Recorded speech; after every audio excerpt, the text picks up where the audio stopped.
দেখাত যেনেকুৱা ধুনীয়া লাগিছে ফ্ৰেণ্ডছ, খাবলৈ তাতকৈও বেছি টেষ্টি আছিল। তো বলকচোন সোনকালে আৰম্ভ কৰোঁ মই এই ব্ৰেড পকৰাৰ ৰেচিপিটো কেনেকৈ বনাইছিলোঁ।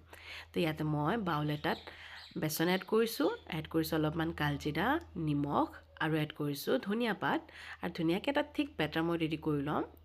আৰু ইফালে মই লৈ লৈছোঁ আলু। তো আলুত মই এড কৰিছোঁ চিলি ফ্লেক্স, হালধি গুড়ি, জিৰা ধনিয়া গুড়ি, অলপমান নিমখ আৰু এইখিনি মই ভালকৈ সানি ল'ম। আৰু ইফালে কেৰাহীত মই তেল গৰম কৰি ইয়াতে এড কৰিছোঁ পিঁয়াজ আৰু ক্ৰাছ কৰা আদা নহৰু। এইখিনিও ফ্ৰাই কৰি লোৱাৰ পিছত সেই মেছ কৰা যোনটো আলু আছিলে সেই আলুখিনি ইয়াতে এড কৰিছোঁ। ইয়াতে আপোনালোকে এক্সট্ৰাভাৱে একোৱে এড কৰিব নালাগে, কাৰণ অলৰেডি আমি চব এড কৰিছোঁ ইয়াত। আৰু তাৰপিছত অনলি এড কৰিছোঁ মই ধনিয়া পাত আৰু এইখিনি ছফ্ট হোৱালৈকে ফ্ৰাই কৰি ল'ম। এয়া হৈ গ'ল প্ৰায়। আৰু ইফালে মই লৈ লৈছোঁ ব্ৰেড। আপোনালোকে হোৱাইট ব্ৰেডৰ ঠাইত ব্ৰাউন ব্ৰেডো ল'ব পাৰে, যোনটো আপোনালোকে ভাল পায়। আৰু ইয়াতে মই পুৰটো ভালকৈ লগাই দিছোঁ। এণ্ড তাৰপিছত আৰু এটা ব্ৰেড ওপৰেদি এনেকৈ মানে লগাই দি তাৰপিছত মই এটা ব্ৰেডৰ 4টা টুকুৰা কৰি লৈছোঁ।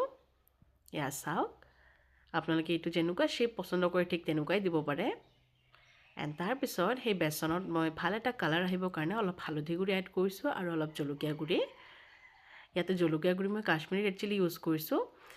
এণ্ড আপোনালোকে সেই ব্ৰেডৰ যোনটো পকৰা আমি ৰেডি কৰি ৰাখিছোঁ তাতে বাছ বেচনত ডিপ কৰি গৰম তেলত ফ্ৰাই কৰি ল'ম। এয়া চাওকচোন কিমান চিম্পল হয়।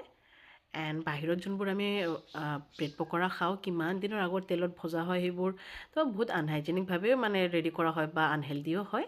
তো কেনেকুৱা পালে ৰেচিপিটো জনাব আৰু ঘৰতে ট্ৰাই কৰি চাব। Thank U.